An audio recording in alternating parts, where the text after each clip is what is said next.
안녕하십니까. 10월 6일 토요일 레위기 19장 1절에서부터 8절까지 말씀 가지고 함께 묵상해 보도록 하겠습니다. 우리가 이제 레위기를 17장부터 나오는 성결법전 다루고 있는데요. 17장 다루고 18장 다루고 다시 이제 19장으로 들어가고 있습니다. 19장부터는 다시 새로운 이야기가 진행이 돼요. 17장에서 그 큰 원칙을 하나 제시했다면 하나님을 사랑하고 이웃을 사랑하라. 하나님을 존중하고 생명을 존중하라. 이런 그 이야기가 주어졌고 18장에서 그 주위에 다른 사람들, 다른 민족들의 것을 따르지 말고, 즉 세상의 기준을 따르지 말고 하나님의 말씀을 따라야 한다라는 이야기가 주제로서 주어졌습니다. 17장에서는 이제 그걸 이야기하기 위해서 식생활 문제가 이야기됐고, 그리고 18장에서는 또한 그 다른 사람을 따르지 말라는 가르침을 주기 위해서 성생활 이야기가 주어졌죠. 이제 19장부터는 새로운 이야기가 진행이 되기 시작하는데 사실은 앞에 했던 것에 대한 반복입니다. 계속해서 이 원칙들이 반복이 돼요. 원칙들이 반복되면서 또한 그 가운데 새로운 적용이 이루어져 나가는 것을 볼 수 있습니다. 이 바울의 서신들 제가 이야기를 하는데 바울 서신들을 살펴보면요. 대부분 신학적 원칙을 먼저 제시하고 난 다음에 그 이후에 그에 대한 세부 사항들을 이야기하잖아요. 바울은 그 마음에 율법이 들어가 있는 거죠. 많이 공부하다 보니까 그 쓰는 글에도 율법의 스타일이 배어 나옵니다. 율법은 이렇게 언제나 원칙을 제시하고 그 다음에 세부 사항을 나열하는데 근데 반복해서 다시 원칙 제시하고 또 다른 방식의 적용, 또 원칙이 제시되고 또 다른 분야의 적용 이런 식으로 진행되어 가는 것을 볼 수가 있습니다. 자, 이제 결국은 피 먹지 말라 하면서 하나님 섬기고 생명 존중하고 성윤리와 관련돼서 주의 문화 따르지 말고 하나님 말씀 따라 살아야 한다. 뭐 이것이 결국 율법의 전부예요. 19장은 이것이 반복이 되면서 다른 방식으로 적용이 되는데 오늘 묵상한 이제 1절부터 8절까지 문제는 결국은 하나님을 섬겨라 이야기입니다. 그리고 월요일에 다룰 이제 9절부터 18절까지 내용은 이웃을 사랑하라. 결국 원칙 있죠. 하나님을 섬기고 생명을 존중하고 하나님을 사랑하고 이웃을 사랑하라. 그건데 오늘 본문은 또 하나님을 섬겨라. 그 얘기입니다. 그래서 계속 이 원칙들이 반복되어 가고 있습니다. 자, 한번 읽어보겠습니다. 1절부터 2절까지 내용 보시면요. 여호와께서 모세에게 말씀하여 이르시되 너는 이스라엘 자손의 온 회중에게 말하여 이르라. 너희는 거룩하라. 이는 나 여호와 너희 하나님이 거룩함이니라. 여호와께서 모세에게 말씀하셨다라는 말로 새로운 가르침이 시작되고 있죠. 새로운 단락이 시작됩니다. 그리고 즉시 제시되는 대원칙, 어떻게 보면 이것이 레위기다라고 말할 수 있는 너희는 거룩하라. 나 여호와 너희 하나님이 거룩함이니라. 네, 이게 사실 레위기의 전부죠. 이게 전부라고 할 수 있습니다. 이 자체가 레위기예요. 그 다음에 한번 보세요. 3절, 4절 보겠습니다. 너희 각 사람은 부모를 경외하고 나의 안식일을 지키라. 나는 너희의 하나님 여호와이니라. 너희는 헛된 것들에게로 향하지 말며 너희를 위하여 신상들을 부어 만들지 말라. 나는 너희의 하나님 여호와이니라. 나는 너희의 하나님 여호와다라는 그 권위 선언과 함께 부모 경외하고 안식을 지키고 우상을 섬기지 말라. 이런 얘기가 나오잖아요. 1절부터 18절 그러니까 오늘 본문하고 월요일날 묵상할 본문까지가 한꺼번에 이렇게 뭉뚱그려 보면 그 순서는 10계명 순서대로 안 나오는데 10계명에 해당되는 가르침들이 반복이 됩니다.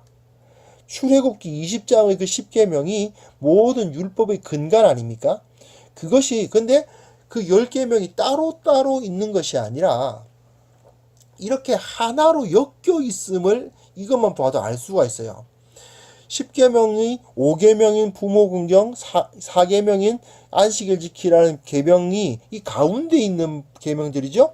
가운데 있는 계명들로부터 시작해서 우상을 섬기지 말라는 가르침으로 먼저 그것을 이어가고 있습니다. 그러니까 하나님 공경이 먼저고 안식일 공경은 나중이다. 안식일을 지키는 것은 나중이다. 뭐 이런 식의 논의 자체가 무가치해요. 그러니까 1계명이 먼저고 7계명은 나중이다. 말도 안 되는 얘기입니다. 그 자체가 한 덩어리입니다. 하나님 섬기는 것과 살인하지 않고 간음하지 않는 것은 한 덩어리예요. 그러니까 뭐가 먼저다 이런 논의 자체가 무가치한 겁니다. 그것을 여기서 보여주고 있죠. 자, 그 다음에 이제 제사 드리는 계명이 나와요. 너희는 화목 제물을 여호와께 드릴 때에 기쁘게 받으시도록 드리고 그 제물은 드리는 날과 이튿날에 먹고 셋째 날까지 남았거든 불사르라. 셋째 날에 조금이라도 먹으면 가증한 것이 되어 기쁘게 받으심이 되지 못하고 그것을 먹는 자는 여호와의 성물을 더럽힘으로 말미암아 죄를 담당하리니 그가 그의 백성 중에서 끊어지리라. 예전에 화목제 규례했었는데 또 반복되고 있습니다. 아무래도 화목제가 제사들 중에서 가장 사람들이 만홀히 여길 만한 좀 긴장하지 않고 드릴 만한 제사였기 때문이 아닐까 생각이 됩니다. 아무래도 이제 그 제물을 잡아서 기름은 태워 드리지만 나머지 고기들은 함께 삶아서 나눠 먹는 제사잖아요. 그러다 보니까 하나님 앞에서 제사를 드리는 것이긴 한데 또 함께 먹고 마시며 즐거워하는 제사죠. 근데 사람들은 하나님은 까먹고 그냥 먹고 마시고 즐거워하는 잔치로만 여길 수가 있겠죠. 그러다 보니까 하나님은 특별히 하나님을 섬길 때에 화목제를 드릴 때에 하나님께서 기쁘게 받으시도록 드리라고 하시면서 그 제물을 단순히 고기 나눠 먹는 잔치로만 여기지 말고 또 그 고기를 마치 쟁여놓고 말이죠. 그 고기 쟁여놓고는 오래오래 뒀다가 조금씩 먹으려고 하거나 그럴 수 없다라고 가르치고 계십니다. 이것은 어디까지나 하나님 앞에 드려지는 제사지 잔치도 아니고 먹을 양식 준비하는 것도 아니다 하는 것을 이제 보여주시는 거죠.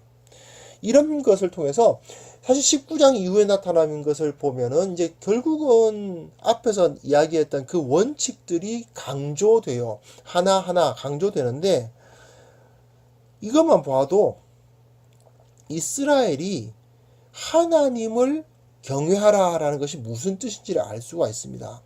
이스라엘은 결국은 모든 삶 가운데에서 하나님을 의식하면서 살아가도록 부르심을 받았습니다.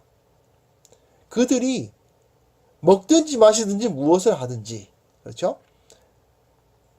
하나님 앞에서 해야 돼요. 이것을 라틴어로 코람 데오라고 하죠. 하나님 앞에서라는 뜻입니다. 코람이 앞에서, 데오가 하나님이죠. 하나님 앞에서. 이게 참 루터나 칼벤 같은 종교 개혁자들이 굉장히 강조하고 즐겨 사용했던 말입니다. 성당에서만 하나님을 찾을 것이 아니고 삶의 모든 영역이 하나님 앞에서, 하나님의 얼굴 앞에서 이루어져야 한다는 것을 강조했던 거죠.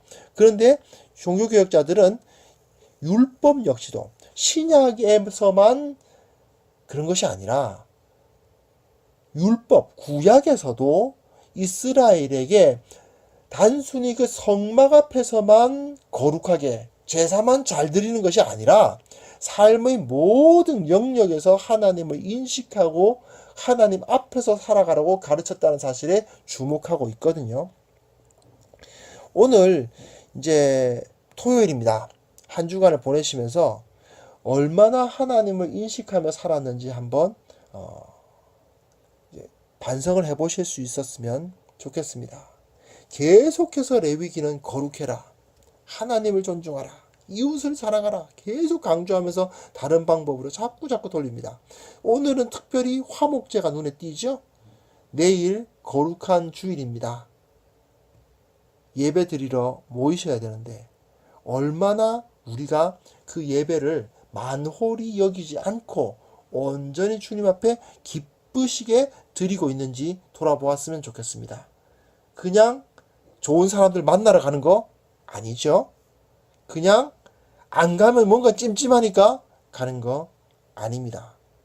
우리는 이 세상에서 오늘 하루 한 주간 우리 사실 돌아보면서 혹시나 내가 세상에서 우상 숭배를 하고 있지는 않았는지, 그리고 정말 부모님 공경하면서 하나님 것을 하나님께 드리면서 살았는지 돌아보시고, 그리고 무엇보다도 내일 예배, 거룩한 예배로서 주님 앞에 드려질 수 있도록 우리 자신을 준비하는 시간을 보내실 수 있기 바랍니다. 기도하겠습니다. 하나님 아버지, 주님께서 우리들을 붙들어 주셔서 오늘 이 말씀이 하나님을 공경하라, 하나님을 하나님의 그 말씀을 따르라고 가르치고 있었던 것을, 주님 앞에 온전한 예배를 드리라고 가르치고 있었던 것을 기억해 하여 주옵소서. 우리가 오늘 하루 보내면서 내일 거룩한 주일을 준비합니다.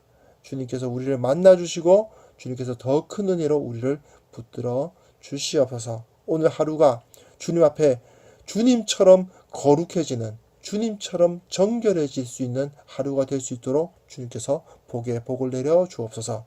예수 그리스도의 이름으로 기도합니다. 아멘.